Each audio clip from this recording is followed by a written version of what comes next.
todos. Gracias por acompañarnos a esta plática sobre la mitología de los toros, un elemento básico. En todas las mitologías antiguas aparecen toros. Obviamente las mitologías de la zona europea o asiática, que es donde se conocieron los toros. En América no los conocíamos hasta que los trajeron los europeos. Pero en toda aquella zona el toro ha sido importante en los temas mitológicos de todas las épocas. Y vamos a empezar pues hablando un poquito de estos mitos, y nos vamos a centrar específicamente en el gran mito de los toros, el mito grecolatino. Vamos a centrarnos en ese básicamente, posteriormente ya hacia la segunda parte de la plática, o acercándonos al final más bien, estaremos hablando un poquito de algunos otros mitos de toros, sobre todo en la antigua mitología persa, donde aparece también otro personaje muy relacionado con los toros. En fin, vamos a tener este mediodía lleno de cuentos, llenos de leyendas, lleno de simbolismo, y todo relacionado precisamente con este animal tan icónico de todos los antiguos pueblos de la zona del Mediterráneo y un poquito más hacia el oriente. Comenzamos pues hablando de este mito primordial, decíamos, de este mito básico del toro, que es precisamente esta violación, dijéramos, porque si bien los textos pueden ser muy, muy suaves respecto a lo que sucedía en los mitos griegos, pues en realidad eran violaciones de los dioses hacia aquellas mujeres que ellos se sentían atraídos.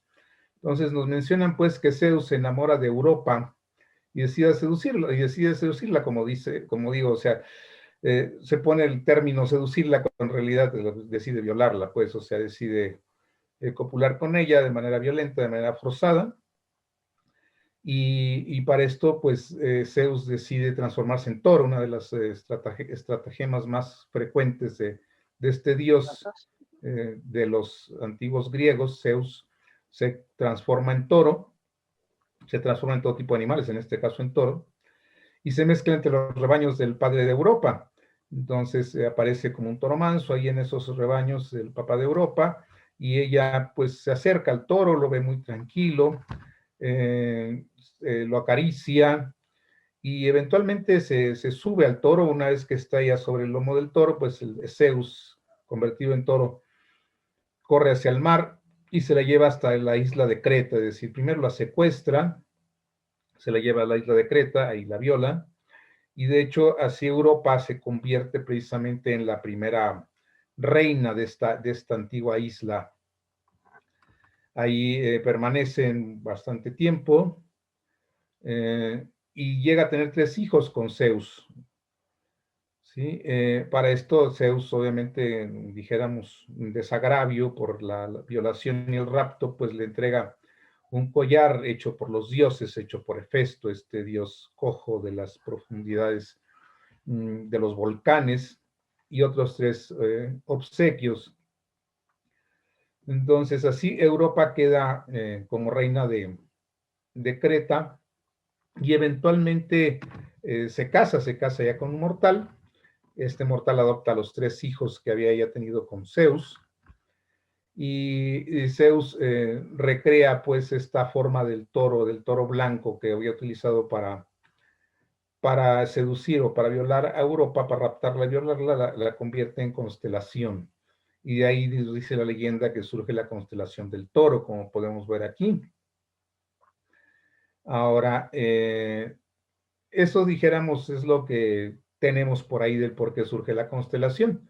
Pero el cuento se sigue desenvolviendo y los toros siguen siendo importantes en todo este cuento. No todo termina ahí, sino que es simplemente la explicación que daban los antiguos griegos del por qué existía pues esta constelación y por qué se le había puesto ese nombre. Como vemos, son simplemente algunas estrellas, 2 grupos específicamente, las Pléyades y las Híades, que están en esta constelación del toro, y algunas 2 estrellas sueltas que parecen representar los cuernos en el extremo izquierdo, y una de las patas en la parte media o hacia más a la derecha y hacia abajo.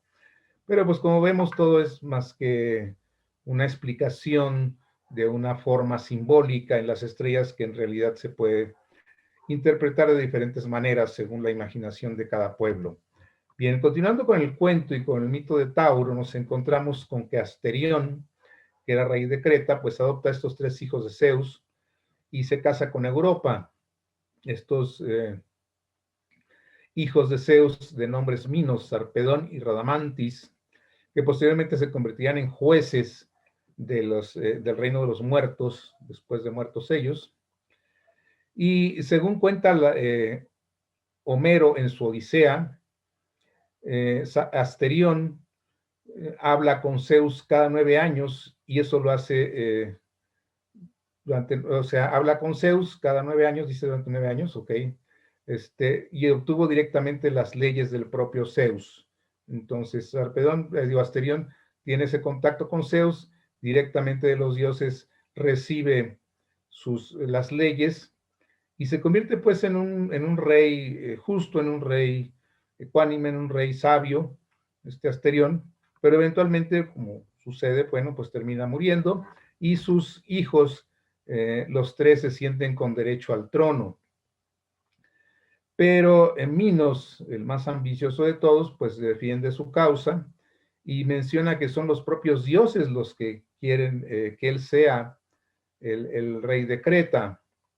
Entonces, para esto los hermanos le dicen, bueno, si son los dioses los que te están designando rey sucesor de Asterión, ¿cómo lo justificas? ¿Cómo puedes tú decirnos, cómo puedes tú justificar que los dioses te están pidiendo, te están ofreciendo el trono de Creta? Para esto Minos hace una invocación, dice que los dioses le van a conceder cualquier cosa que él pida, y le pide a Poseidón, este dios de los mares y también de los terremotos, el propio nombre Poseidón quiere decir el que mueve la tierra, que hiciese salir del mar un toro blanco, limpio completamente. Y efectivamente, en ese momento del mar sale este toro blanco gigantesco, pero en esa petición que hace Minos, también lleva un compromiso. Minos se compromete a sacrificarle ese toro a Poseidón, una vez que sus hermanos hayan aceptado que él se convierta en el rey de la isla. Bien, esto como una ofrenda y símbolo de la verdad que él le tiene a Poseidón, y una vez que se le ha reconocido este derecho a gobernar, supuestamente avalado precisamente por este dios de las profundidades oceánicas. Sin embargo, hasta aquí todo va bien en el mito, todo va funcionando bien, todo es agradable, o sea, Asterión ha sido un rey justo, posteriormente su hijo Minos quiere ser rey, es avalado por los dioses como rey de la isla, pero en ese momento es cuando se empieza a distorsionarse toda esta rectitud, toda esta ley, todo este orden que existía en la isla. Entonces Poseidón, que también según algunas leyendas tiene forma de toro, hace surgir este toro blanco y Minos se convierte pues en rey. Dice la leyenda que este toro estaba hecho de la espuma del mar y era completamente blanco, no tenía nada que no fuera blanco. Pero Minos, decíamos, de alguna manera se siente atraído, se siente encantado con este fabuloso toro y se arriesga, dice, ok, en vez de sacrificarle este toro que me mandó Poseidón, voy a sacrificarle otro toro y busca el toro más blanco que él tiene por ahí en sus rebaños, y pues, solo que por más blanco y por más puro que logra encontrar algún otro toro en sus rebaños, pues tiene una pequeña mancha negra este toro, no es completamente blanco, y además después de hacer el sacrificio, pues un sacrificio que realmente es un engaño, y querer engañar a los dioses es precisamente el único pecado que reconocían los griegos, o sea, para ellos la idea de pecado era simplemente la ibris, esta, dijéramos, ostentación que hacemos los humanos de querernos sentir como los dioses o superiores a los dioses, y eso es lo que hace precisamente Minos, trata de engañar a una deidad, y eso es peligroso, eso no se hace porque sencillamente a los dioses no se les engaña. Entonces, Minos efectivamente sacrifica un toro en honor a Poseidón y en agradecimiento por haber alcanzado el trono, pero no sacrifica el toro que había acordado, no sacrifica ese toro sagrado que había llegado del mar y que había avalado su derecho al trono. Entonces, así logra pues que sus hermanos acepten que él se convierta en rey, pero también atrajo el enojo de Poseidón. Entonces, Poseidón y los dioses ya enojados, pues son peligrosos. Ya vemos, por ejemplo, lo que le sucede a Odiseo, precisamente en su famoso retorno a Ítaca, que está perdido en el mar simplemente por no haber hecho ese sacrificio a Poseidón, por sentirse ya vencedor de Troya, y entonces decide lanzarse de regreso a su isla, en ese pequeño lago, dijéramos, que por grande que sea, por más mar que hayan dicho los romanos, pues es realidad un pequeño lago salado ahí entre Europa y África. Bueno, pues ahí en ese pequeño mar queda perdido Odiseo durante 10 años y todas sus aventuras narradas precisamente en la Odisea por Homero, pues son reflejo de lo que sucede cuando los hombres quieren burlar la, eh, la ley de los dioses. Entonces lo mismo le sucede a Minos, o sea, Minos no hace lo que promete, Poseidón se molesta, Poseidón se enoja y entonces la venganza de Poseidón es tremenda. Entonces Poseidón le pide a Afrodita que inspire a Pasífae. Pasífae es la esposa de Minos, le incite, le inspire una pasión incontrolable por el toro. Entonces, esta reina se enamora del toro, pero no es ese amor o esa atracción que sentía Minos. Minos se siente atraído por la belleza del animal, por convertirlo en un semental para sus rebaños, en fin, es una ambición material, pero en el caso de Pasífae, el deseo, la pasión, no es una pasión material, es una pasión sexual, la que es inspirada precisamente por Afrodita, en esta reina de Creta. Entonces ella tiene esta pasión sexual por el toro y busca la manera de acercarse sexualmente al toro. Y nos dice la leyenda que le encarga a su orfebre, a su arquitecto, a su sabio, dijéramos, de la corte, que es Dédalo, que le elabore una vaca de madera con todas las características que ella necesita precisamente para poder acercarse al toro. Dice la leyenda que esconde unas pequeñas ruedas en las pezuñas para que pueda rodar la vaca, que está abierta de un costado, como lo vemos aquí en la imagen, por la cual se introduce Pasífae, pero también está abierta en la parte genital, en la parte posterior, para que ella se pueda acomodar en cierta manera y poder copular con el toro. Entonces se aparea con el toro. Dice la leyenda que ella se coloca en esta posición, pues ubicando sus propios órganos en la parte posterior de la vaca de madera, y el mismo olor, dijéramos, atrae al toro y él copula con la vaca o monta a la vaca de madera, pero realmente lo que está haciendo es tener esta relación con Pasífae, con esta mujer que está obsesionada pues con este animal. Y es parte de la venganza de Poseidón, pero no todo termina ahí, porque entonces Poseidón le transfiere toda su ira, todo su deseo de venganza al toro, y entonces el toro empieza a hacer destrozos en la isla de Creta. Y aquí el mito empieza a enlazar con otro héroe de la mitología griega, porque este precisamente es el que conoceremos posteriormente en las leyendas de Hércules como el famoso toro de Creta. Es este mismo toro que Poseidón otorga a Minos para que avale su derecho al trono. Entonces se enloquece el toro con la ira de Poseidón y empieza a causar problemas y devastación en toda la isla, arrancando los cultivos, matando a las personas, en fin, empieza a hacer un problema el toro por ahí, y Minos está consciente de que no puede sacrificarlo, puesto que ya traicionó pues a Poseidón, entonces no puede hacer nada, y por eso pide la ayuda de Euristeo, que manda a Hércules, y este es precisamente lo que conocemos como el séptimo trabajo de Hércules, atrapar al famoso toro de Creta. Bien, entonces Hércules se lanza, se va hacia la isla de Creta, pero lo único que le dice Euristeo es que necesita atrapar al toro. no le da más indicaciones y traerlo desde la isla hasta tierra firme. Esto es, no le menciona que lo debe matar ni nada, simplemente el que lo atrape. Y lo único que sabía Hércules era que el toro era sagrado, que había nacido del mar y que alguien tenía que ser, y que debió haber sido ofrecido en sacrificio por Minos. Más Minos, como vemos, pues no lo había sacrificado. Entonces Hércules se enfrenta con el toro, lo persigue por toda la isla. Al final termina acorralándolo y lo monta. Monta el toro como si fuera un caballo, lo lleva al otro lado de la isla, lo hace nadar a través de las aguas y lo lleva a tierra firme hasta la ciudad de los Cíclopes. Entonces, este es el séptimo trabajo de Hércules y es el dominio sobre el famoso toro de Creta.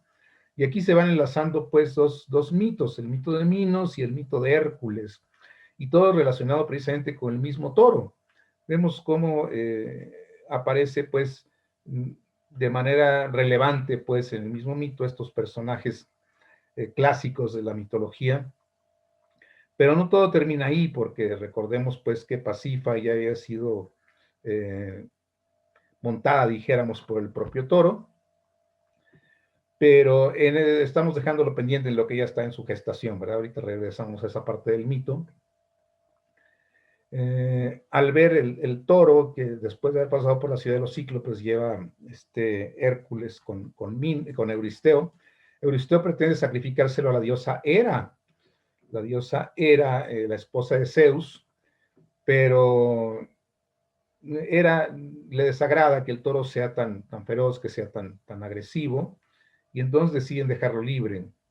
Sigue causando problemas, atraviesa toda la parte continental de Grecia, toda la Argólide, cruza por el istmo de Corinto, y va llegando a la zona de Maratón, esta famosa ciudad que después que sería famosa precisamente por aquella carrera de este personaje que va a avisar del triunfo griego.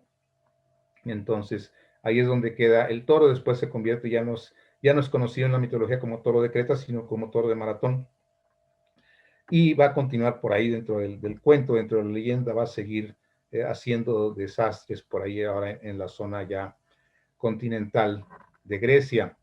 Pero decíamos que habíamos dejado a Pasífae pues con su gestación y eventualmente da luz a esta criatura monstruosa que nuevamente se llamaba Asterión como el abuelo, y que es el Minotauro, el famoso Minotauro. Nos dice la leyenda mitad hombre y mitad toro, aunque en realidad todas las imágenes, inclusive las imágenes más antiguas de este monstruo, pues lo describen o lo pintan como un hombre con cabeza de toro, una característica muy egipcia, esto de colocar cabezas animales sobre cuerpos humanos. Entonces, pues ya no saben pues qué hacer con esta criatura, saben que fue producto de esta relación incestuosa de Pasífae con este toro, pero les cuesta trabajo, pues no pueden sacrificar, al final de cuentas es hijo de la reina, pero no saben qué hacer con él. Entonces, cuando Minos precisamente encarga a Dédalo, su arquitecto, decíamos orfebre, su constructor, la construcción de esta cámara, menciona esta cámara que con sus caminos enredados no permiten encontrar una salida al exterior, y que es llamada posteriormente el laberinto. Y ahí colocan al Minotauro. Entonces ahí vive este personaje perdido pues en estos recovecos, en estos pasadizos de los cuales nunca encuentra la salida.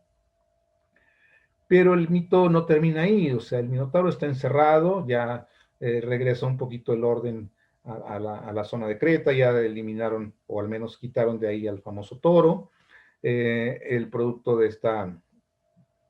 esta relación termina pues encerrado en este laberinto, pero se sigue desenvolviendo la historia, y lo siguiente que sucede es que dice una de las versiones del mito, puesto que hay dos o tres al menos, que para que nadie pues supiera cuál es el secreto del Minotauro o cómo salir del laberinto, pues Minos también encierra en el mismo laberinto al creador de él, a este Dédalo, y a su hijo, que había sido su ayudante, a Ícaro, junto con el monstruo, los deja encerrados pues en el laberinto. Hay otra versión que dice que no, que ellos huyen y que posteriormente son encontrados por Minos y llevados con engaños y encerrados en el laberinto. La cuestión es que Dédalo e Ícaro terminan metidos en el laberinto, pero como vemos, Dédalo, aparte de ser ingenioso, aparte de ser orfebre, pues logra también hacer cosas muy originales.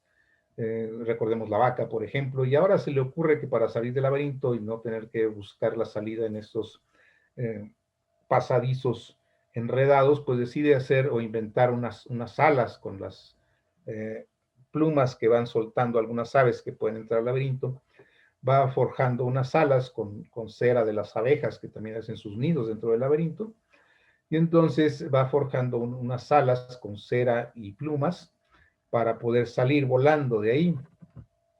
Salen ambos volando, pero Dédalo le dice a Ícaro que no vuele demasiado cerca del sol ni demasiado cerca del agua, demasiado cerca del sol porque la cera se derretida por el calor solar, muy cerca del agua, la humedad del océano la humedad del mar va a humedecer sus plumas y entonces ya no va a poder continuar su vuelo.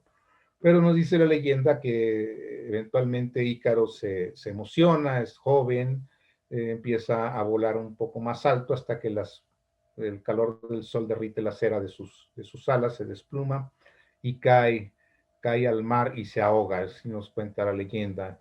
Dédalo ya se pierde ahí en la mitología, ya no se sabe más de él, ya escapa del laberinto con esas alas, pero ya perdió también a su hijo por esta imprudencia del joven.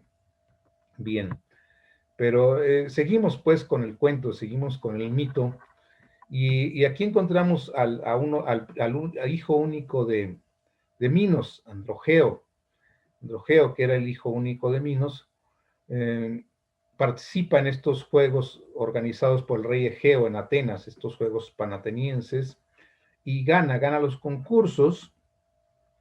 Y aquí nuevamente hay dos versiones del mito. En la primera nos dice que los otros concursantes celosos de él matan a Androgeo. Pero hay otra versión más interesante y que le da un poco más de vida pues al mito del famoso toro, porque Androgeo es enviado después de haber ganado, y precisamente por haber ganado todos estos certámenes en los Juegos Pan-Atenienses, el rey lo envía a Maratón, el rey Egeo lo envía a Maratón para luchar contra el famoso toro, el mismo toro que había sido causante de todas estas desgracias en Creta, pero al enfrentarse Androgeo con el toro, pues es muerto por el toro, él tampoco puede con este fabuloso animal, y entonces Androgeo termina muerto por el toro, lo cual hace que Minos, su padre, se moleste contra Atenas, ya sea por cualquiera de las dos causas, de acuerdo a las dos versiones del mito, ya sea porque fue matado por sus compañeros de competencias, o porque ha sido matado por el toro. La cuestión es que Androgeo es sacrificado y Minos se declara la guerra a Atenas.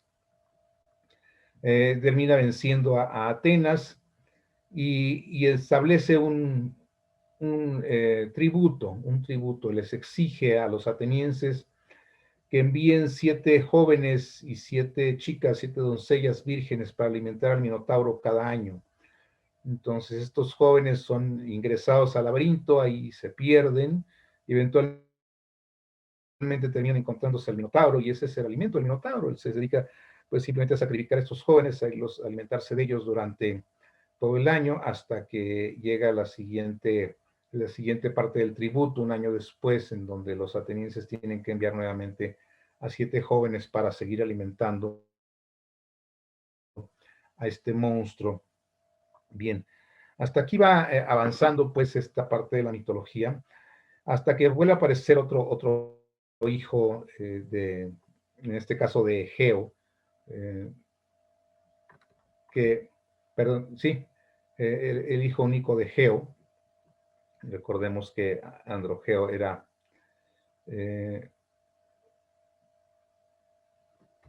era otro de los hijos también, sí, pero es el hijo de Minos, pero en este caso el hijo de Egeo, Teseo se llama el hijo de Egeo, parte a Creta, y en su camino Teseo, al pasar por Maratón, da muerte al toro, al famoso toro de Creta que Hércules solo atrapa. Teseo se encarga de sacrificarlo en Maratón.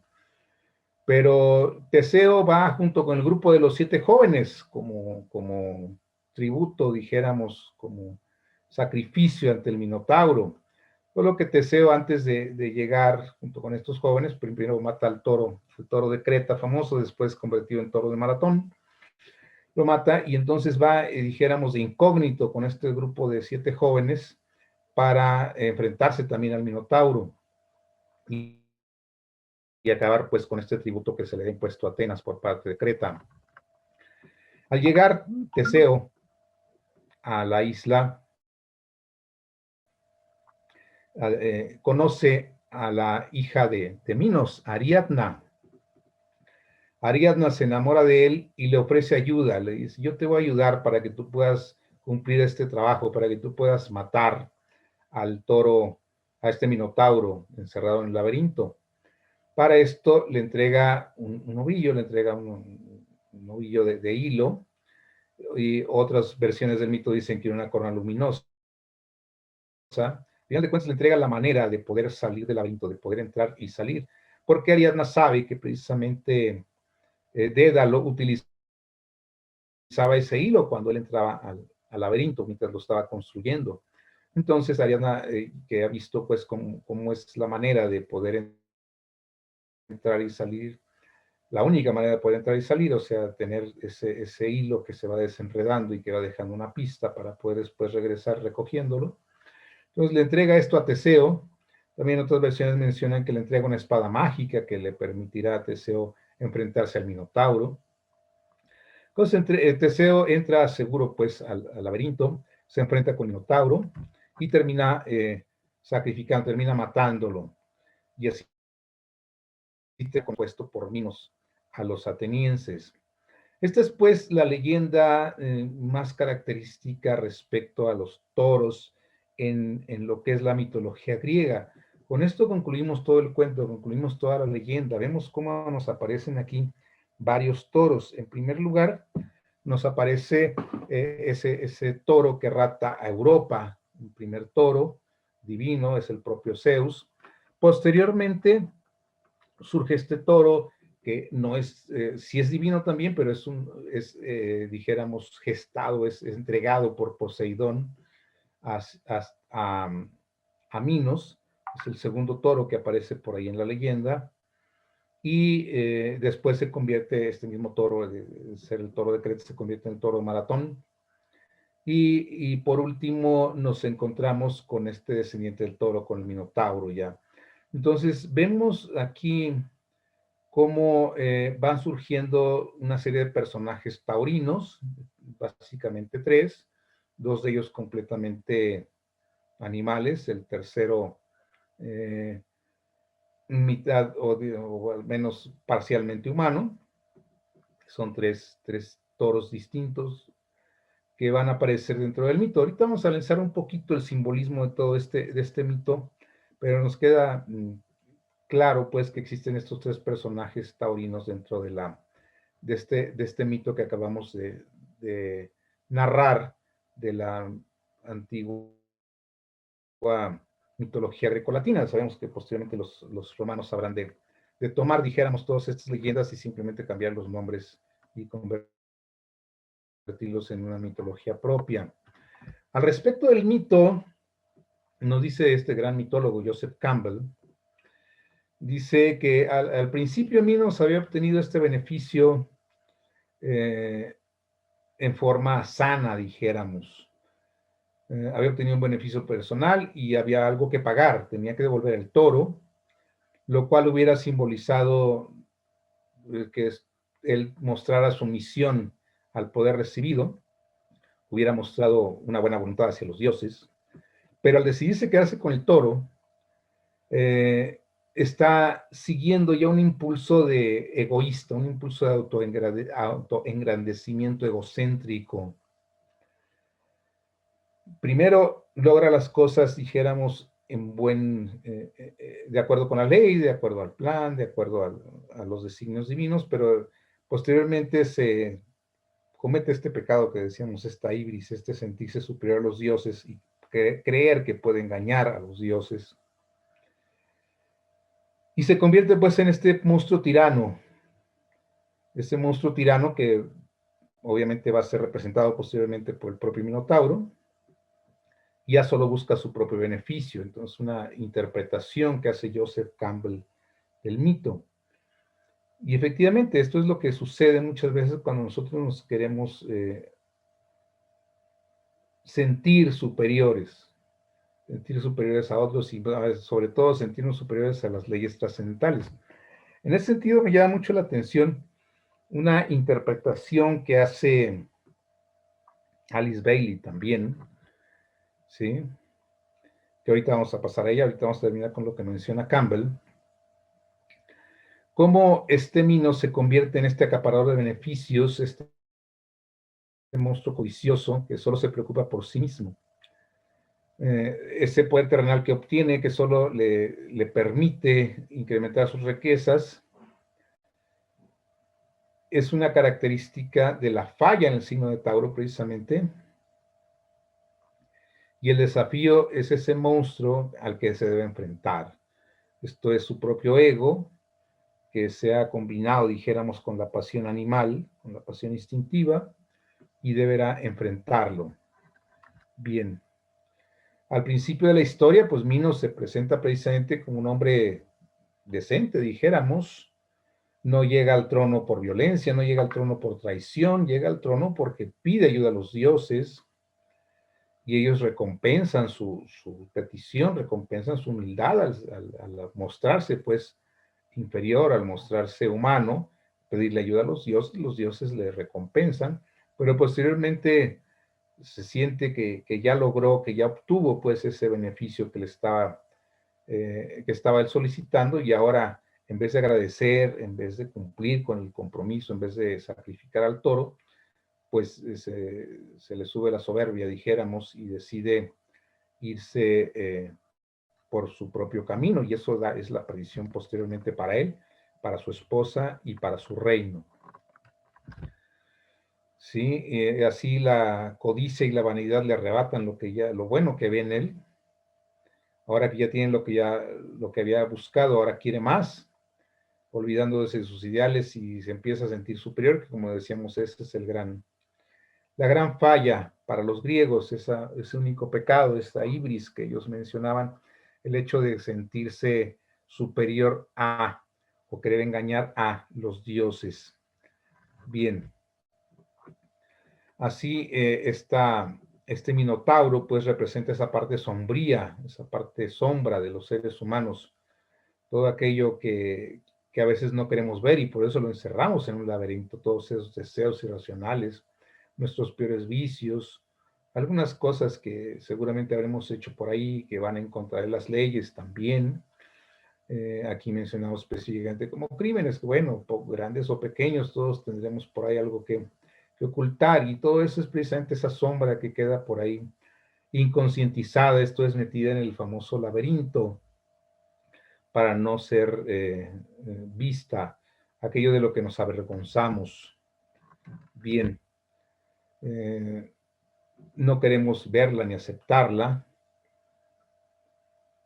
y que siempre estamos viéndola en los otros, estamos viendo en los otros esa sombra, pero nosotros mismos no la aceptamos. Entonces, una interpretación del mito, de acuerdo con este mitólogo Campbell, con algunos autores,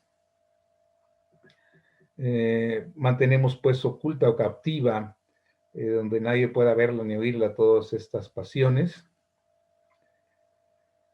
Y apenas llega un poquito a la conciencia, una leve sospecha de la existencia de que la tenemos, por efecto, en el mito aparece un poco porque pues al final de cuentas ahí está el laberinto, nadie entra, pero saben que hay algo y algo está metido ahí, por algo se construyó. Entonces un pequeño esbozo de que existe algo que estamos escondiendo, ¿verdad? Entonces, así es como va evolucionando pues este simbolismo del mito, ¿sí? Y vemos cómo hay cierta parte irónica también en el mito, porque el propio Minos,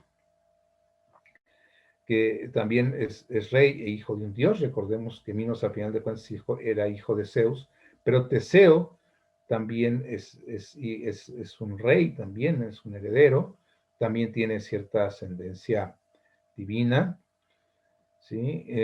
Porque Teseo es hijo de Poseidón, es hijo del dios toro Poseidón, y tiene que luchar en el laberinto con ese aspecto oscuro y bestial de su propio padre.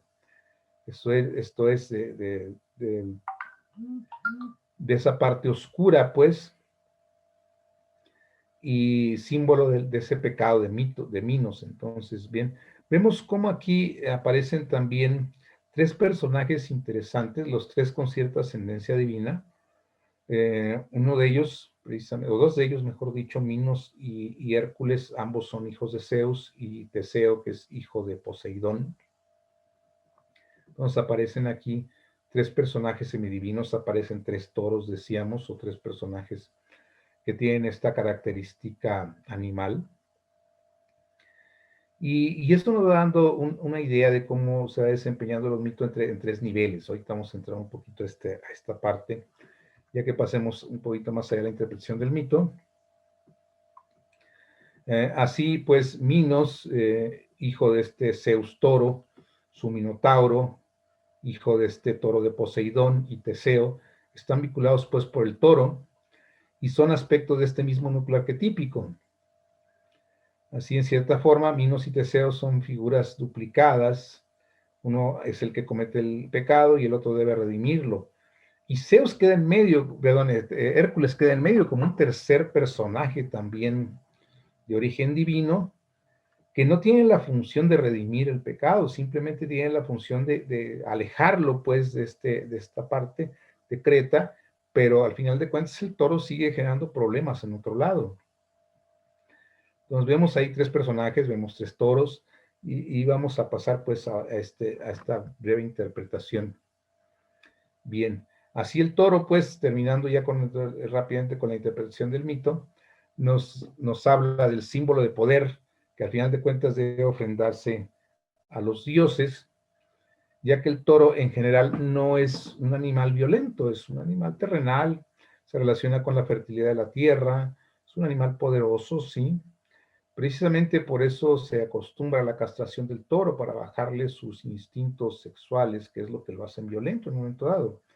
O sea, inclusive quienes se dedican a la crianza de ganado saben perfectamente que el toro en manada es muy tranquilo, no hace nada. El problema es encontrarse un toro solitario, porque entonces sí puede ser bastante violento, pero mientras esté en manada no son agresivos los animales.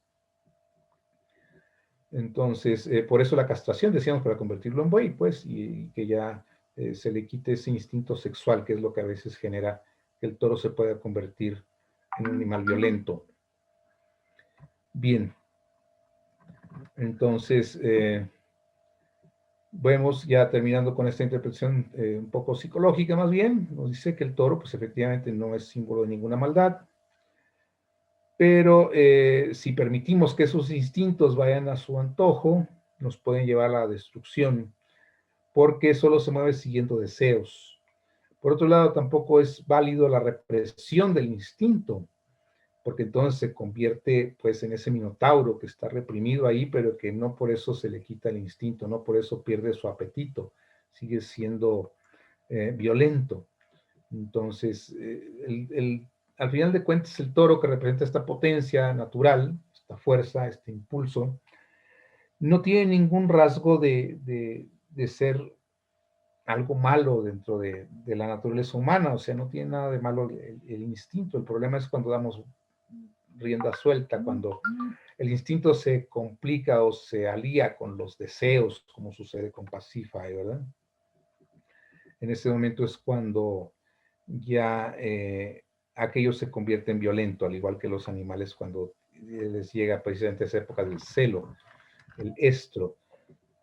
Entonces, bueno, regresamos a eso, lo que comentaba hace un momento de Alice Bailey, ¿sí? Aquí nos narra esta parte que ella menciona en su libro, en su trabajo, precisamente los trabajos de Hércules. Comenta que Minos tenía este laberinto en donde vivía el Minotauro, y que el laberinto es un símbolo de la gran ilusión. Esa gran ilusión está representada por el laberinto porque nos perdemos en ella, precisamente nos perdemos en esa ilusión, en esa fascinación, y nos la pasamos ahí buscando caminos y no hay salida, no hay salida de la ilusión, no hay salida del laberinto. Y menciona pues que así como siendo el laberinto originario de Creta, pues donde se aparece por primera vez esta imagen en la mitología, con su toro y esta isla y todo representa, nos dice, la gran ilusión. ¿Y cuál es la gran ilusión? Bueno, la gran ilusión es precisamente perdernos en esa búsqueda del placer, dijéramos, en esa búsqueda del placer, en esa búsqueda de las cosas materiales, de las cosas terrestres. Eso nos mete en ese laberinto sin salida. Les digo yo que son callejones sin salida, que es lo que sucede con el laberinto. Nos metemos en algún punto, vamos siguiendo ese punto pensando que nos va a llevar a algún lado, y al final de cuentas encontramos que llegamos a un punto muerto, que llegamos al mismo centro, dijéramos, que nos topamos nuevamente con el mismo minotauro, con la misma pasión, con el mismo deseo, con el mismo instinto. Pero nunca vamos a salir de ahí, puesto que estamos metidos precisamente en esas cosas terrenales, y las cosas terrenales no nos permiten salir de la ilusión, como lo mencionarían los antiguos hindúes, al hablar que estamos metidos aquí dijéramos, en este laberinto, dijéramos, en esta ilusión que nos hace buscamos a veces a placer, a través de la búsqueda de bienes, en fin, nos estamos buscando un sentido, dijéramos, a nuestra vida, sin darnos cuenta que lo único que estamos siguiendo son callejones sin salida o ilusiones, como lo menciona Bailey. Mencionaba que hay 4 palabras, no lo había dicho creo, pero hay 4 palabras que menciona Bailey relacionadas precisamente con este mito, de Minos, su minotauro, su toro y demás. Y esas 4 palabras, curiosamente en inglés, las 4 están formadas por 3 letras. Menciona ya la palabra Dios, en inglés God, G-O-D. Esta palabra, bueno, aparecen efectivamente los dioses dentro del mito, y los dioses generan obviamente una ley, law, L-A-W, law en inglés. Entonces, la ley de los dioses, la ley de los dioses. Una tercera palabra que ella menciona que está relacionada pues con este mito es precisamente la palabra sexo. Sex, también aparece el sexo, decíamos, esa pasión en diferentes formas, no solo Pacify, también ese deseo, dijéramos, que tiene cierta connotación sexual, ya que Minos quiere quedarse con el toro precisamente para reproducirlo, un semental para sus rebaños, y se apasiona pues con este animal, tal vez no en forma tan obvia como Pasifa en el sentido sexual, pero con ciertas connotaciones ahí. Posteriormente también aparecen otra idea de enamoramiento, dijéramos, a lo mejor no se habla mucho de sexualidad propiamente genital, pero sí esa atracción de Teseo, de Ariadna hacia Teseo, que por cierto Teseo posteriormente se la lleva, huyen de la isla y la deja abandonada más adelante. Entonces la traiciona también. Entonces vemos cómo el deseo sexual en diferentes formas también se ve manifestado pues en el mito. Entonces tenemos la ley quebrantada, tenemos a los dioses que quieren ser, que pretenden ser traicionados pues por los humanos, tenemos los impulsos sexuales, ¿sí? Entonces tenemos ahí tres de las palabras que menciona Bailey dentro de este mito. Ahorita no recuerdo la cuarta, bueno, conforme vaya avanzando, a ver si recuerdo cuál es la cuarta. También es una palabra con 3 letras en el inglés y que tienen pues relación con este mito, pues cómo se va desenvolviendo a lo largo de toda la historia. Hablaba yo de 3 personajes también, y esos 3 personajes decíamos que manifiestan 3 impulsos importantes de cómo manejamos pues el instinto, cómo manejamos pues esa potencia natural humana que está representada con esa fuerza del toro. En primer lugar tenemos al propio Zeus raptando a Europa. En ocasiones esto nos habla precisamente de la inconsciencia que tenemos ante la potencia personal, o sea, no nos damos cuenta y nos dejamos llevar por esa potencia. Europa se deja llevar por este toro que es Zeus. Entonces, como a veces nos dejamos llevar por esta fuerza natural sin darnos cuenta de que eventualmente esto nos va a generar todo un destino, puesto que Europa vive con su padre, dijéramos, es inocente, es virgen. Un poco me recuerda también el mito de Core, esta otra princesa inocente que es raptada por Plutón. Nuevamente vemos a los dioses raptando humanas, raptando doncellas, símbolos precisamente de la inocencia juvenil, de la inocencia humana, de esa psique un poco inconsciente o muy inconsciente, pues, que se ve arrebatada por el poder divino en forma de este rapto y posteriormente violación. Lo mismo sucede con Core, es raptada por Plutón y después es violada ya en los infiernos, se convierte en rey de los infiernos. Pero como ese rapto de los dioses, pues al final de cuentas, inicia pues o nos lleva hacia un destino, al destino para el cual estamos nosotros, para el cual hemos nacido, pero no somos conscientes todavía de que hemos nacido para ese destino. Y como la misma potencia divina nos va guiando en ese sentido, de alguna manera nos quita la inocencia, pero nos otorga un regalo. Tanto Core se convierte en reina de los infiernos como Europa se convierte en reina de Creta. Entonces, al final de cuentas, hay ese arrebato, pues, divino de la potencia divina, simbolizada por el toro, en el caso del mito de Europa, pues termina dándole un destino, la convierte en reina y le da 3 hijos, además. Es una primera aproximación a la potencia de esta representada por este toro en la mitología. Posteriormente tenemos a Minos que se deja llevar también por el instinto, pero en este caso por la posesividad, o sea, se da cuenta, está consciente de esa potencia, de esa energía, de esa fuerza, pero en vez de ofrendar a los dioses, en vez de poner al servicio de los dioses, al servicio de lo superior, al servicio de lo trascendental, se quiere quedar con ella y lo quiere utilizar para su propio beneficio, la quiere utilizar para sacarle un provecho personal. Y entonces eso se le revierte, y en vez de que pueda manejar su reino, en vez de que pueda hacer crecer su reino con la ayuda de los dioses, con la ayuda de esa potencia divina, pues termina destruyendo esa propia potencia, su reino, y termina destruyendo su matrimonio, y termina destruyendo su reinado y demás. Entonces vemos cómo si queremos abrogarnos, queremos quedarnos con esa potencia y no reconocer su sentido divino, pues cometemos un problema. Tenemos un error, cometemos un pecado, dijéramos, que es precisamente la cuarta palabra que me faltaba, es la cuarta palabra de las 4 que menciona esta Alice Bailey. Decíamos, es God, dioses, law, ley, sin pecado y sexo. Son las 4 palabras, sin el pecado, ese yen en inglés.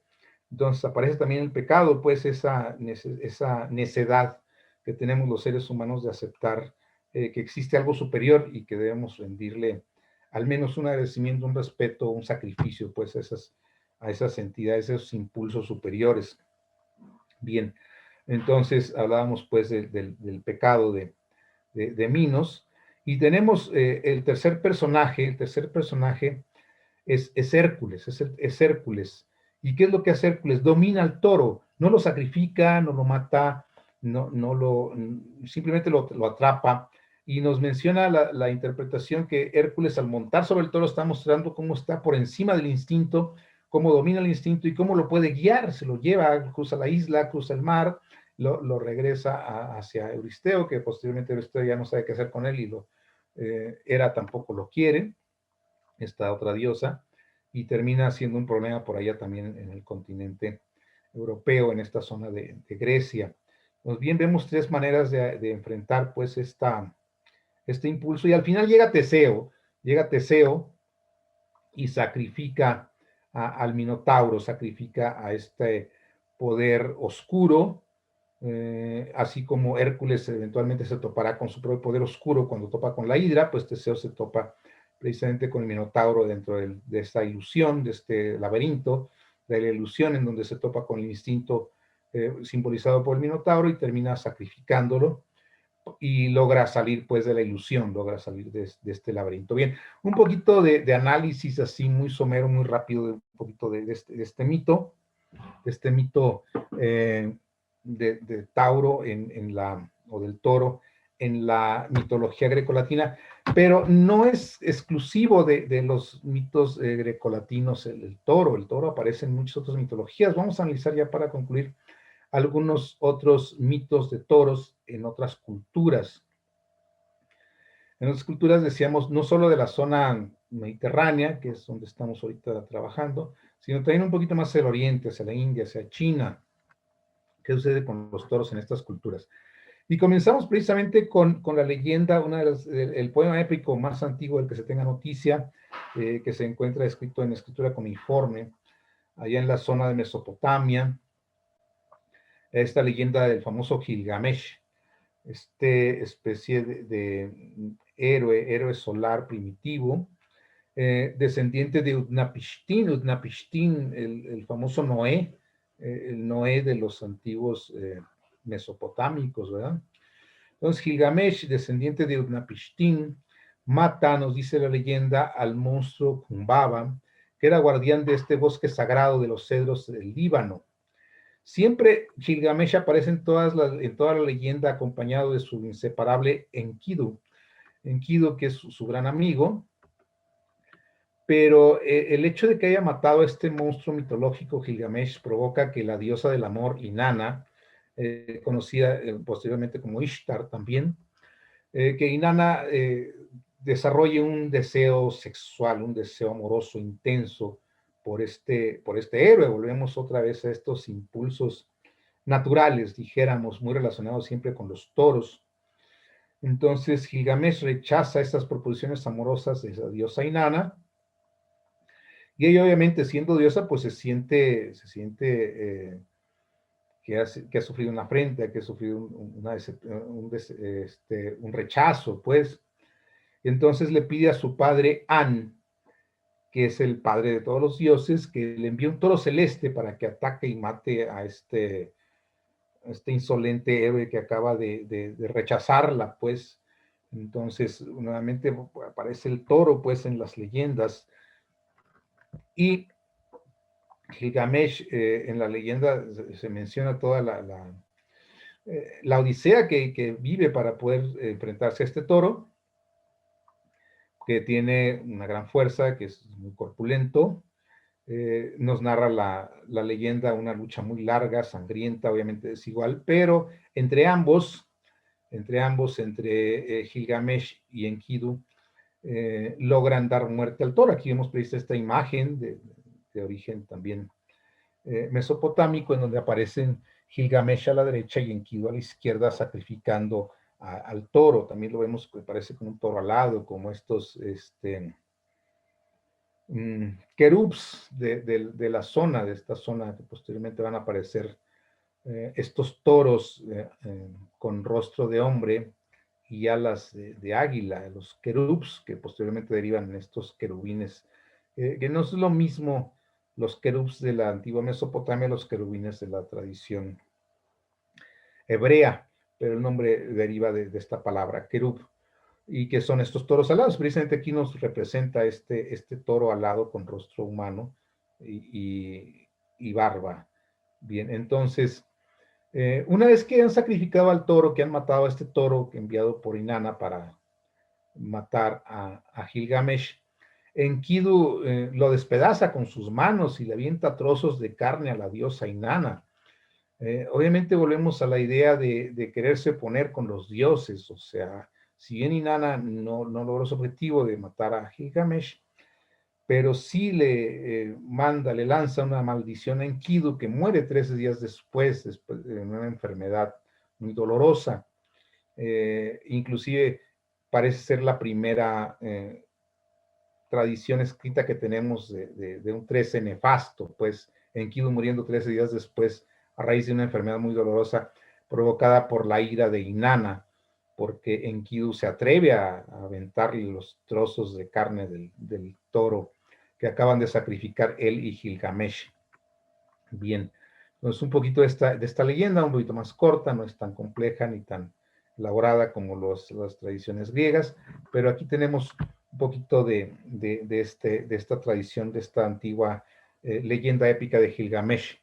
En Irán, en esta zona de Persia, tenemos ahora otra leyenda también relacionada con los toros. Ahora se trata del dios Ahura Mazda, también conocido como Ormuzd, que crea un toro primordial, que sería pues el creador de todos los seres vivos, ese toro llamado Abudad, y en cuyo cuerpo se encontraba todo el germen de la vida. Entonces es el primer ser creado, dijéramos, por los dioses, es un toro en la antigua mitología de los persas. Pero la antigua mitología de los persas es muy dualista, pues Ormuzd o Ahura Mazda, este dios creador, este dios solar, tiene una contraparte oscura, que es Arimán, que es su hermano y es su enemigo. Entonces Arimán decide dar muerte al toro primero. Todo lo que hace Ahura Mazda, Arimán lo quiere echar a perder. Son los dos principios, un principio creador, un principio destructor, un principio positivo, un principio nefasto, un principio que pretende, uno pretende crear y el otro pretende destruir. Entonces Arimán da muerte al toro primordial, pero entonces Ahura Mazda, ya representado aquí como demiurgo, extrae de la paletilla derecha del toro a Kaimorts, que es el primer hombre, este Adán de los persas, a quien Arimán vuelve a matar cuando tiene 30 años. Entonces, pero ¿qué sucede con el toro? No solo le extrae la paletilla derecha, también le extrae la paletilla izquierda, y de él crea a Cochorum, que es este alma del toro primordial, que será base pues de toda la creación de los animales en la antigua mitología persa. Y del esperma purificado de este toro da vida a otros dos toros, del cual salen todas las 272 especies de animales después de irse transformando poco a poco. Estas metamorfosis van dando origen a todos los animales. Entonces aquí tenemos un toro creador en la mitología persa. Y de las astas, de los cuernos del toro, crea los árboles, del rabo los granos, de la raíz las legumbres y de su sangre las uvas. Bien, ahora de la sangre de Kaimors, este era el Adán, dijéramos, el Adán de la sangre de Kaimors, una vez que es sacrificado a los 30 años por Arimán. Que Kaimors además nos lo muestra como un Adán primitivo andrógino, reunía los dos sexos, era hombre y era mujer. Vemos cómo esa es otro mito, otra leyenda también muy frecuente en esta zona del mundo. Entonces lo mezcla su sangre con tierra, origina un árbol, Geum, que después de 10 años echa 10 ramas, que fueron las primeras parejas que originaron a la humanidad. Bien, aquí tenemos otra leyenda, que todo empieza con un toro en la mitología persa, bien. Por otro lado, el famoso libro de esta religión de Hormuz y Arimán, de los persas, el famoso Zend-Avesta, que dice la leyenda estaba escrito en 12,000 pieles de toro. Volvemos nuevamente a los toros en la mitología, pero que fue destruido durante la invasión de Alejandro Magno a Persia, que por cierto hay una leyenda que cuenta que cuando regresa Alejandro, después de haber quemado la biblioteca y haber destruido el Zend-Avesta, le pregunta a Aristóteles, su maestro, le pide que dónde está el Zend-Avesta, que él quiere ver el Zend-Avesta, y le dice a Alejandro que pues desgraciadamente quedó destruido, cosa que Alejandro no acostumbraba a hacer, pero sus ejércitos han quemado la biblioteca. Entonces, la versión que conocemos actualmente del Zend-Avesta fue la que nos deja Aristóteles, precisamente, porque se supone que él ya lo hubiera leído, ya lo habría leído, y de memoria deja esa versión, porque el original fue destruido pues en esta quema de los ejércitos de Alejandro en Persia. Pero bien, este texto, pues, el Zend-Avesta, tiene otra versión del mito un poquito diferente, en donde Hormuz envía a Mitra. Aquí aparece por primera vez Mitra, que posiblemente se convertirá en un culto, este personaje semidivino, del cual se genera un culto en el Imperio Romano, que hablaremos un poquito más de él en un momento. Entonces Hormuz envía a Mitra a matar al toro celeste que está aterrorizando la región. Volvemos a ver similitudes, nuevamente aparece un toro, y ese toro está siendo está causando problemas en la región. Entonces Mitra es enviado a sacrificar al toro, lo mete a una caverna, lo toma por los cuernos, un poco parecido a Hércules también, lo mete a la caverna, el toro se le escapa, y Mitra lo caza con su perro, lo sujeta por la nariz con una mano, mientras que con la otra lo sacrifica metiendo el puñal en su cuello, su cuchillo de caza. Este culto que se va generando posteriormente a Mitra, ahí en Persia, y que posteriormente pasa al Imperio Romano, se convierte eventualmente en un gran oponente, dijéramos, del naciente cristianismo allá hace 2000 años. Continúa el mito, continúa el Zendavesta platicándonos que de inmediato del cuerpo del toro surgen todas las especies vegetales, su carne se convierte en cereal, su sangre en vino, pero nuevamente aparece este dios nefasto, este dios oscuro, antítesis de Hormuz, Arimán, su hermano, y decide enviar estos animalitos para devorar las partes, los genitales del toro y ver su sangre y que la creación se detenga. Envía la hormiga, el escorpión, la serpiente. Afortunadamente no lo logran, no logran esta encomienda que les deja Arimán, y así del esperma de la simiente del toro, ya purificada por la luna, ya habíamos hablado un poquito de eso en el mito anterior, en la versión anterior del mito, se producen todas las especies animales, de todos los animales domésticos, y de su alma, bajo la custodia del perro que ayudó a Mitra a cazarlo, se eleva hacia el cielo y se convierte en este dios tutelar de los rebaños, Silvano, dios latino, tutelar de los rebaños. Después sigue diciendo la leyenda que Arimán, debido a que la luna precisamente había purificado la simiente del toro, pues, y que había sido puesta en el cielo para alumbrar un poquito las noches de los seres humanos, pues Arimán le lanza cenizas a la luna, y mencionan ellos que precisamente por eso la luna tiene ciertas manchas un poco más oscuras, porque son restos de las cenizas que mandó Arimán hacia la luna. Vemos cómo los antiguos mitos van justificando todo lo que nosotros podemos observar y por qué suceden las cosas. Bien, ya estamos terminando con esto. Es un poquito del mito de Mitra. Bueno, ya terminando un poco con Mitra, vamos a ver que Mitra, decíamos, este otro ser semidivino, cuyo culto se desarrolla en el Imperio Romano al parejo del cristianismo, pues llega a ser un oponente muy serio. Y de hecho hubo un momento en el cual probablemente Constantino haya dudado entre si alinearse con el cristianismo o alinearse. Él era de hecho mitriaco, era de la religión de Mitra, y Mitra tiene sus iniciaciones, perdón, el culto a Mitra tiene sus iniciaciones sacrificando un toro precisamente. En este culto romano posteriormente, este culto persa que posteriormente es adoptado por el Imperio Romano, esta tauroctonía, esto es el sacrificio del toro, era tan central al culto como la crucifixión lo era para el cristianismo en la época, como lo sigue siendo para el cristianismo. O sea, era el eje pues de todo el culto. Para estos era el sacrificio del toro, para los otros el sacrificio de Cristo. Entonces, esta tauroctonía estaba representada, es precisamente una representación que vemos aquí, tal como lo narra la leyenda. Está tomando al toro por la nariz con una mano, sacrificando. La mano derecha tiene el puñal, tiene su cuchillo de caza que lo está enterrando en el cuello del toro, y estaba representando en estos templos mitraicos, estos mitreos, que eran los templos de Mitra, así como las iglesias posiblemente lo son también del cristianismo. Y había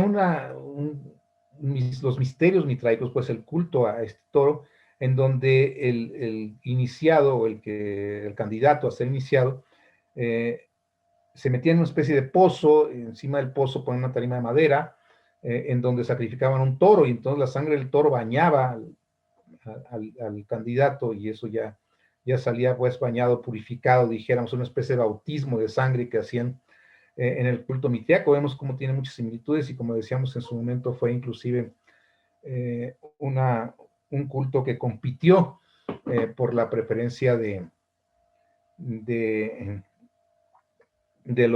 emperador Constantino, que como decimos Constantino era adorador de Mitra, acepta el cristianismo ya por el año 300 después de Cristo, lo hace la religión oficial del imperio, pero el propio Constantino no se convierte al cristianismo hasta en su lecho de muerte. Entonces vemos cómo todo fue por ahí un producto histórico desarrollado más por la famosa madre de Constantino, la famosa Helena. Bien, con esto estamos ya terminando. Vamos a ver rápidamente algunos otros toros famosos en los mitos de esta zona del Oriente y pasaremos pues a escuchar algunos de sus comentarios o preguntas. Bien, en Egipto el toro era hijo de Isis, pero Isis convertida en vaca, pues, y fue refecundada por un rayo de sol. Entonces, este toro era Apis, el famoso Apis, que se decía que cargaba el sol entre sus cuernos, o que el arco de sus cuernos generaba precisamente a este sol. Era considerado la encarnación de Ptah, y más tarde Osiris, hijo de Ptah también, y era sagrado en el antiguo Egipto. De hecho, existen momificaciones de toros sagrados que eran criados ahí como representación física del famoso buey Apis. Eran criados y posteriormente eran balsamados. Existen momias de toros todavía en las antiguas tumbas egipcias. En el Oriente, así como en Egipto era solar, en el Oriente, en Mesopotamia, el toro era lunar y sus cuernos representaban la luna creciente.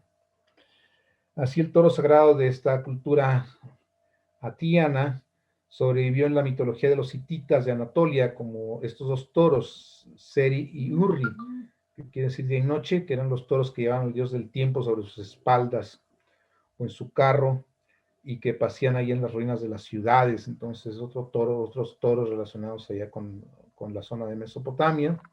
En la India encontramos al toro Nandi. Nandi es la montura sagrada de Shiva, y obviamente, como en toda esta zona, pues es invocado como símbolo de fecundidad. Dice también otra leyenda que este toro de Shiva fue el que con sus cuernos hizo los cauces de los ríos sagrados de la India, el Indo y el Ganges.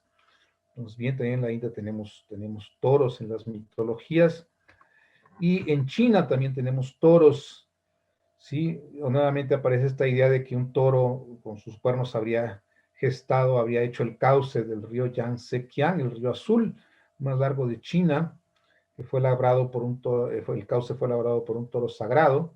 También en China nos encontramos que Lao Tse, que es esta imagen que tenemos aquí, monta un toro.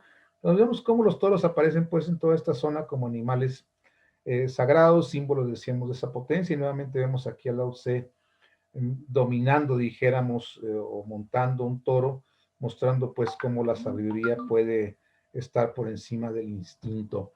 Bien, con esto concluimos pues algunos mitos de de los toros en toda esta zona de Europa y Asia. Nos enfocamos básicamente con el mito de Minos y todos sus antecedentes, y que incluye también por ahí también a Hércules controlando al toro, en fin. Bueno, es una breve reseña de los mitos de los toros en el Antiguo Oriente. Ya para concluir, vemos cómo también el cristianismo se cuela por ahí un toro en estas representaciones del nacimiento, conocidos aquí en México como nacimiento, en otros países los conocen como belenes. Y la mayoría de ellos pues va a incluir también a un toro echado ahí en el pesebre cerca del niño Jesús. Bien, con estas representaciones simbólicas de toros en diferentes mitologías, pues damos por concluida esta plática y dejamos abierto pues el derecho de palabra. Francisco, si gustas apoyarnos para si hay preguntas, comentarios, sugerencias, alguna cosa que quieran que platiquemos respecto a la mitología de Tauro, su interpretación y demás, pues quedo a sus órdenes. Sí, gracias, Miguel. Pues estamos ahorita aquí en el chat, están preguntando por lo pronto que qué significan los cuernos del toro. Lo pregunta Marcela Bartolona. Pues dependiendo de la tradición, para los egipcios, por ejemplo, los cuernos del toro representaban el sol, pero para otros representan la luna. Entonces, vemos cómo que ese culto se genera hace aproximadamente unos 5 o 6 mil años, o sea, en la época precisamente en que el sol pasaba bajo la constelación de Tauro, que es cuando se desarrolla este culto al buey Apis en Egipto. Pero en otras zonas representa a la luna. Bueno, astrológicamente también tenemos a la luna exaltada en Tauro, entonces vemos que en ocasiones representan al sol, en otras representan a la luna, dependiendo de los mitos. Y es en las culturas más antiguas, o sea, es Mesopotamia o es Egipto. Ya en la cultura griega no encuentro yo ninguna relación de los cuernos con alguna de estas luminarias, pues, pero en las culturas más antiguas sí representan solo la luna. Representan círculos, a final de cuentas, representan pues, la fuerza de la naturaleza, y puede representar también la conexión con lo superior, pues es un poco como los famosos cuernos de Moisés que aparecen en el Moisés de Miguel Ángel, que parece tener cuernos y que representan precisamente su conexión con lo trascendente, con lo superior, con lo sagrado. Serían algunos símbolos que se me ocurren ahorita de los cuernos de los toros. Muchas gracias, Miguel. Mira, te voy a leer aquí los comentarios del chat. De parte de Guadalupe Eva Rodríguez, gracias por compartir. Zulay dice hola. Mari Hilario, Gabriel, perdón. Muchas gracias, debo de retirar mis bendiciones. Y el maestro Guillermo Granados dice, gracias Miguel Antonio por tan vasta información proporcionada. Mis felicitaciones, pero tengo que retirarme a otra reunión de la red. Muchas gracias a todos los que han hecho posible estas disertaciones cosmológicas. Y serían todo lo que tenemos pendiente en el chat. Si alguien quiere tomar la palabra y hacer alguna pregunta o alguna duda, adelante.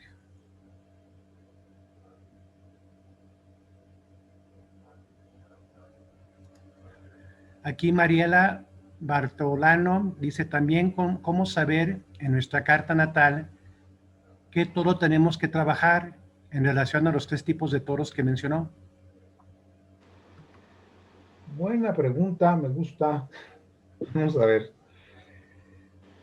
Desde el ángulo interpretativo, yo soy más de la idea de no dar recetas fáciles, o sea, no me gusta determinar.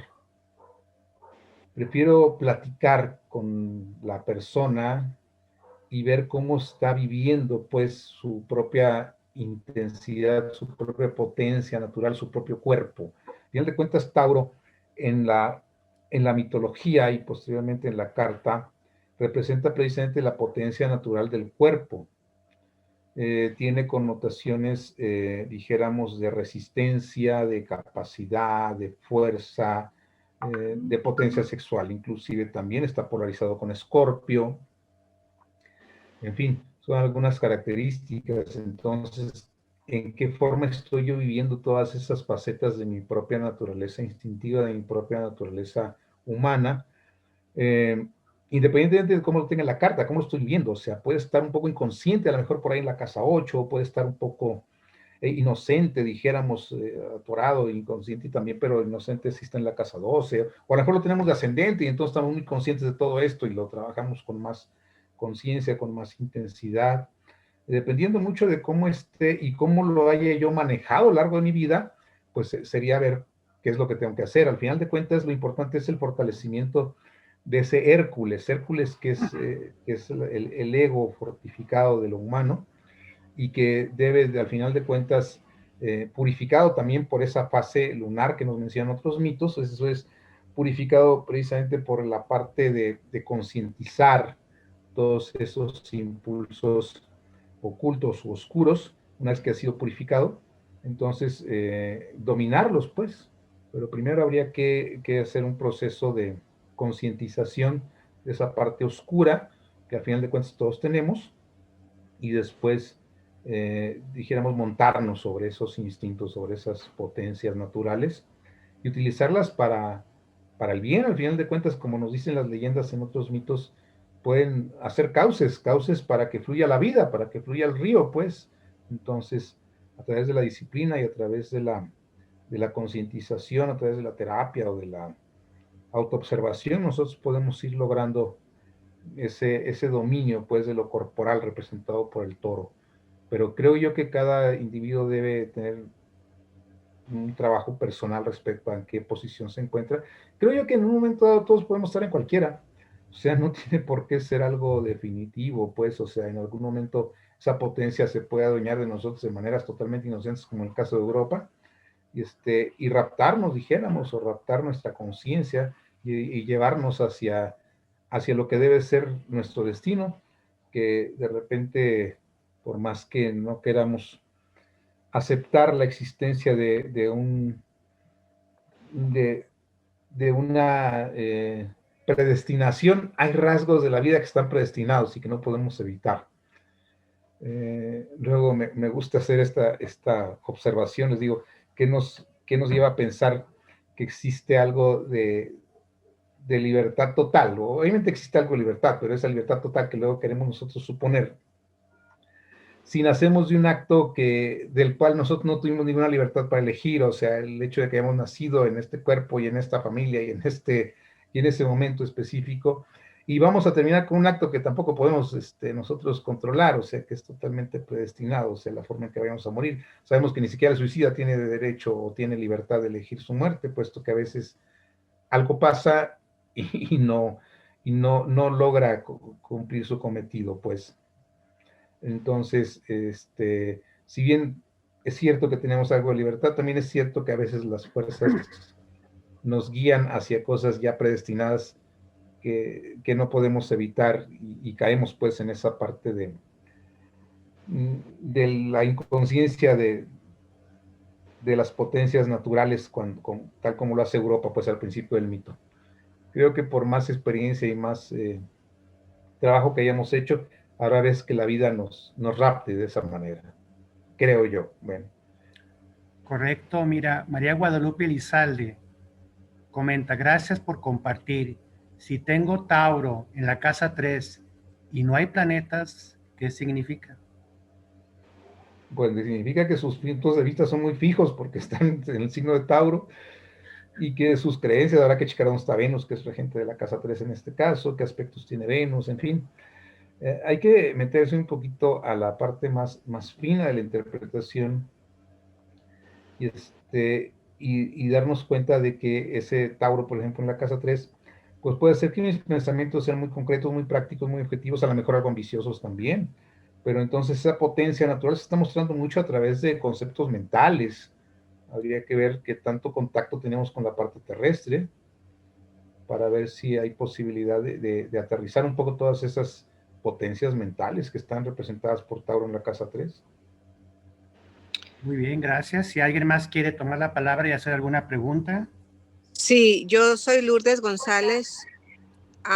Yo tengo a Tauro a 9 grados en, en, en Tauro y ahí está la luna, y también lo tengo a 5 grados en Géminis. O sea, uno está casa 4 y la otra parte casa 5. Hay un signo que he tratado de aprendérmelos, pero eso no lo he encontrado. Es una rueda con una cruz en medio. Ese está exactamente en la línea de Tauro y Géminis. Es la rueda de la fortuna. Ok, perfecto. Sí, bueno, la luna en Tauro es una luna muy, muy fuerte. De hecho, es la mejor posición que puede tener la luna, es donde más fuerte es. Nos genera, obviamente, una conciencia muy, muy fuerte de estos impulsos lunares. A lo mejor hay posibilidad de fluir respecto a los ciclos en cuanto a aprovechar el ciclo de la luna para el propio crecimiento, para la propia concientización de mis necesidades particulares. Entonces, es una luna muy fuerte ahí. Habría que conectar fuerte con esa luna, porque ahí está la potencia taurina, precisamente representada en esos impulsos lunares. Y la luna tiene que ver con esa parte emocional, pero una parte emocional inconsciente, o sea, cuáles son mis necesidades emocionales más fuertes. Y habría que cuidarse también de no caer en la satisfacción inconsciente de esas necesidades a través de la búsqueda, por ejemplo, de la comida, que luego puede resultar un problema, ¿no? El hecho de que ante situaciones de ansiedad, de depresión y caemos en estar comiendo demasiado, hay que tener cuidado con eso. Los placeres sensoriales, pues, por efecto de la luna en Tauro y en casa 5, si no me equivoco. Sí, la luna está en casa 4 y la rueda de Ajá. la fortuna en casa 5. Ok, entonces tiene que ver más con ese apego a la familia y al pasado y a la tradición. Bueno, interesante, habría que hacer una constelación familiar, a ver qué es lo que nos está, en qué patrones femeninos se están repitiendo en la constelación, o sea, qué estoy encarnando yo de los patrones femeninos familiares y qué tengo que sanar con eso. Ahí ya me dijo todo. Bueno, qué bien. Y sí, muy bien. Y pues perfecto. También otra pregunta. También dice que Tauro tiene que ver con el físico, con la fuerza física, cómo se mantenga nuestro físico, o Sí, entendí mal. sí, así es, o Sí. sea, los signos de tierra tienen que ver con esto, pero Tauro es precisamente el que da la fuerza. Virgo tiene que ver con la alimentación y Capricornio tiene que ver con la disciplina, las estructuras que tenemos, pero Tauro tiene que ver con la fuerza natural del cuerpo físico, sí, Ah, perfecto. Muy bien. Muchísimas gracias, muy agradecida. para servir. Bye. De parte de Ruth Lugo, menciona Tauro en mi ascendente con Saturno en conjunción y haciendo oposición a Marte con mi ascendente. Y también dice, mi hija tiene Tauro en la 10 y el Sol en Tauro en conjunción con Marte y Mercurio. Ambos tenemos fuerte ya Tauro. ¿Cómo trabajarlo? Bueno, pues el problema ahí, siento yo, es Saturno muy cerca del ascendente, porque ese genera muchas estructuras y si no lo sabemos trabajar bien puede generar muchos miedos. Ahora, estando en signo fijo, pues esos miedos pueden fijarse precisamente en la parte personal, en la parte de la personalidad, y limitarnos un poquito respecto al trabajo de Marte que está enfrente.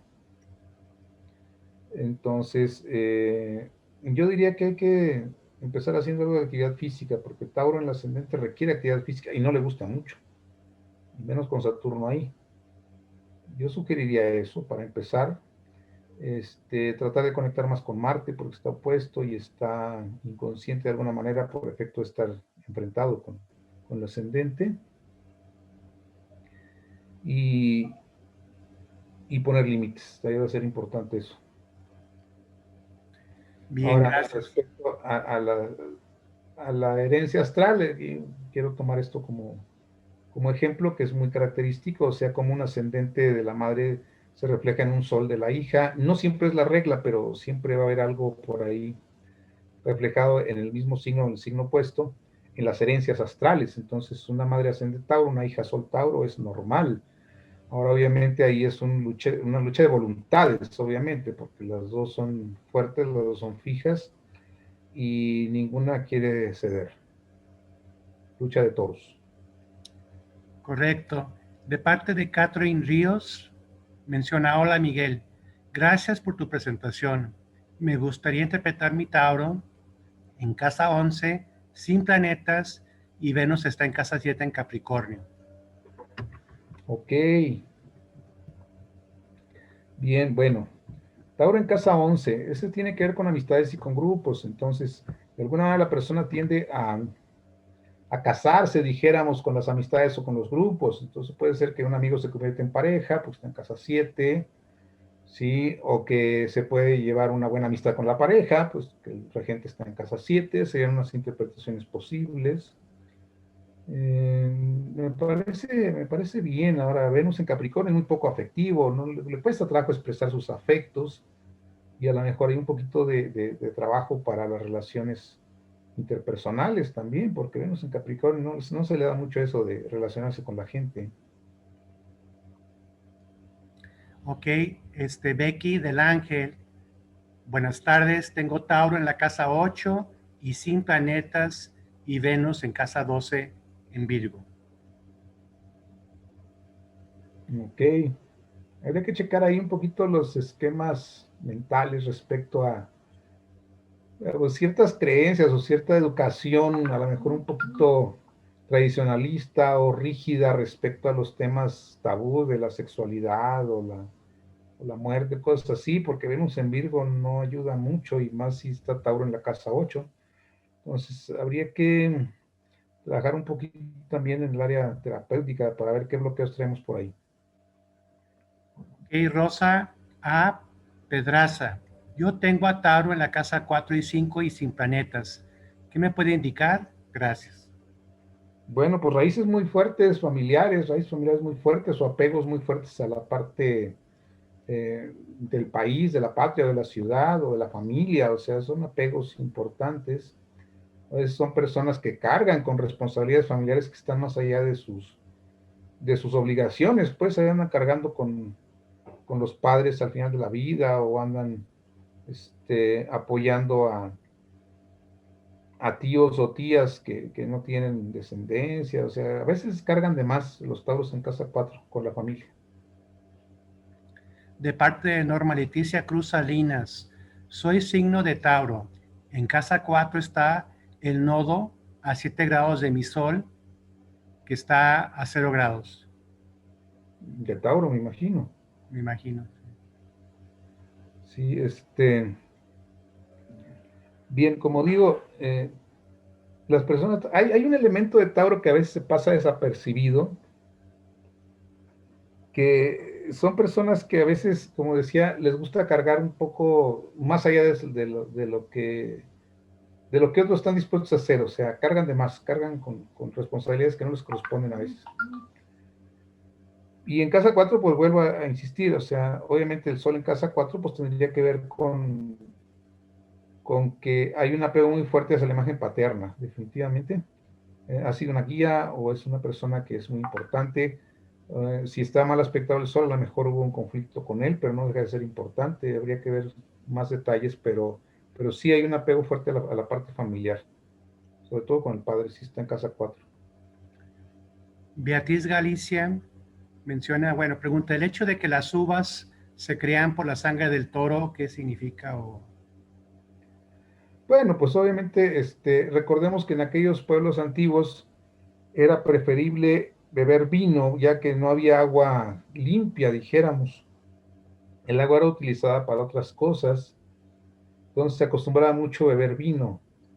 Y el vino, pues obviamente está relacionado con esa conexión que se lograba, pues, a través del vino con lo trascendente, el famoso dios Baco, pues, existe el dios del vino.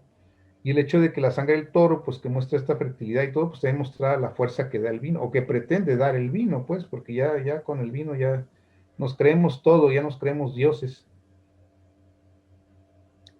Ok, un comentario de Alan Zúñiga que dice, con razón, muchos se ponen bravos cuando toman vino. Sí, Es un así es. complemento. Ok, de parte de Gilma Osa, gracias. Tengo a Quirón en Tauro y en la casa 4. Quirón en Tauro en la casa 4. Había que ver cómo se relaciona con esa herida física, dijéramos, en relación con la familia. O sea, qué parte de la familia falló. A lo mejor es la ausencia de alguno de los padres y nos está doliendo mucho. O a lo mejor es un reflejo de una herida familiar que se viene arrastrando y que uno tiene que sanar. Por eso está Quirón ahí en la casa 4 en Tauro. Y a lo mejor hay que hacer actividades muy concretas, muy taurinas para sanarla. Es una posible interpretación. Ok, Beatriz Galicia dice, de la sangre del toro nacen las uvas. Esa es una de las razones por la que los gurús no comen uvas. Es una pregunta.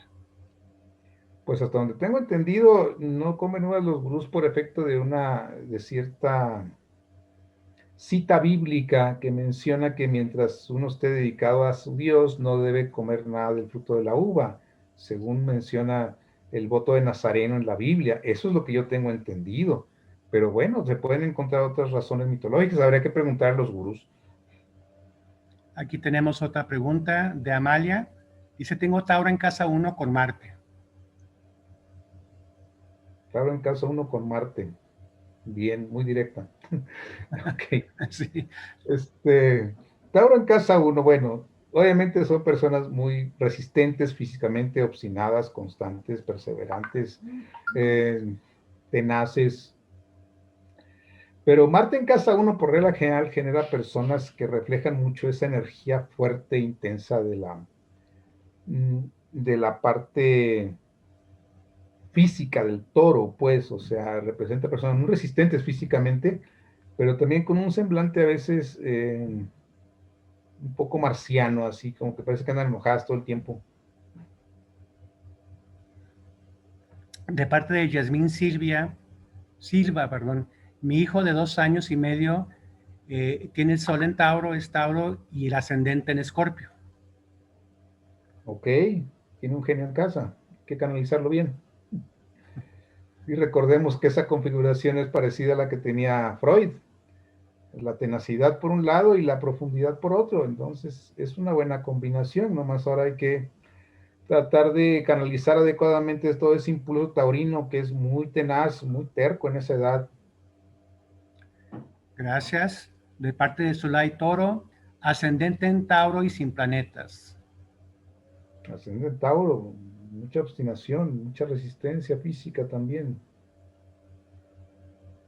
De parte de Becky del Ángel, muy acertado, una educación religiosa muy rígida que me limita muchísimo, mucho en qué trabajar. Sí. Aquí pone Zulay Toro, Tauro en la casa 7 sin planetas. Tauro en la casa 7, ok. Estamos esperando que toda esa fuerza y toda esa potencia taurina la viva o la vivamos a través de la pareja. Hay que trabajar en eso. Ahora pone Zulay Toro, Tauro en la casa 10 sin planetas. Tauro en la casa 10, bueno, muy tenaces para lograr sus objetivos y sus metas en la vida. Eso es bueno. De parte de Gloria Chávez, pregunta de Aurora, es de Torreón. Aurora es Acuario, ascendente Leo, Luna en Acuario. Tiene Tauro en casa 10 sin planetas y Venus en Acuario. Venus en Acuario. Bueno, ahí hay mucha fijeza, como digo, mucha fijeza para obtener metas, pero las metas pueden ser muy concretas y muy materiales con Tauro en la casa 10. Ahora, se quieren lograr a través de formas intelectuales porque Venus está en Acuario. Bueno, se puede lograr. La siguiente pregunta es de de Lorena Morales Flores. Menciona que tiene la Luna en Tauro en casa 7 y Venus en Virgo en casa 10. Ok, un Tauro en casa 7, como decimos, toda esa parte física, toda esa fuerza se proyecta y estamos buscando que alguien la viva por nosotros. Es lo que pasa con la casa 7. Buscamos que a través de la sociedad y posteriormente a través de la pareja, nosotros podemos conectar con eso.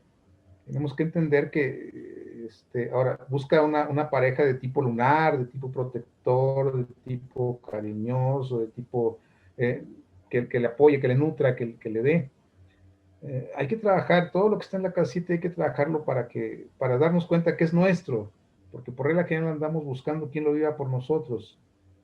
Y eso eventualmente genera los matrimonios, precisamente, porque en esa proyección que hacemos, encontramos a esa persona que sí lo vive, y entonces hacemos consciente toda la problemática de la casa 7. Esto es todo aquello que estamos proyectando. Entonces, mucho trabajo que hacer. Y hay que hacerlo en pareja, porque para eso está ahí esa otra persona, para reflejarnos eso que nosotros en algún momento de nuestras vidas, o siendo muy jóvenes, decidimos que no queríamos vivir. Por eso está en la casa 7.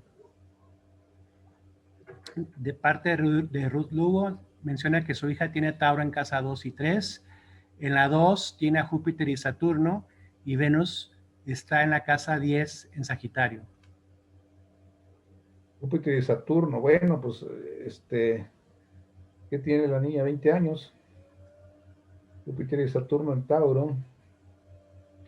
Pero bueno, ahorita está en crisis por efecto precisamente de la conjunción Júpiter-Saturno, entonces hay que apoyarla en esta temporada, no es fácil para ellos, cada 20 años tienen estas crisis. Y Tauro en casa 2 probablemente sea un conflicto de valores. Ok. De parte de Gloria Chávez, tengo Tauro en casa 8. En Tauro tengo el nodo norte en casa 8 y rueda la fortuna en casa 9, Venus en Piscis en casa 6. Bueno, Gloria, lo que hay que hacer con Tauro en casa 8 y el nodo ahí es que hay que dejar un poquito la zona de comodidad que luego tenemos ahí, que generamos demasiados problemas, nos enredamos demasiado en los problemas y nos cuesta trabajo vivir la vida con más tranquilidad, con más disciplina y con más orden. Hay que trabajar un poquito en poner en orden la vida y después ir avanzando por el orden y no por el caos.